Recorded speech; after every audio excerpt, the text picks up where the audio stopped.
സിദറ, പ്രിയപ്പെട്ടവളെ, എന്നോട് ക്ഷമിക്കൂ. സുരക്ഷിതത്തെയും ഉപജീവനത്തെയും ഭയന്നാണ് അക്രമബാധ സ്വീകരിച്ചത്. പ്രതികരണമായിരുന്നില്ല, പ്രതിരോധമായിരുന്നു ധൈര്യം തന്നത്. അവസാനം കത്തിയമർന്നത് നീയടക്കമുള്ളവരുടെ കുറേയധികം സ്വപ്നങ്ങളായിരുന്നു, ജീവനുള്ള സ്വപ്നങ്ങൾ.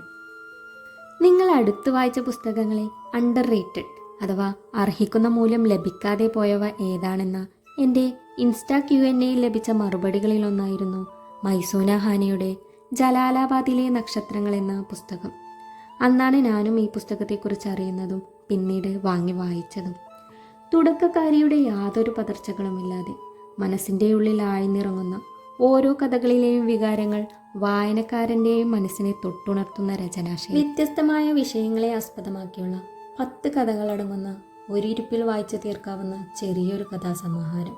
എന്നാൽ നൽകുന്ന വായനാനുഭവം വളരെ വലുതും.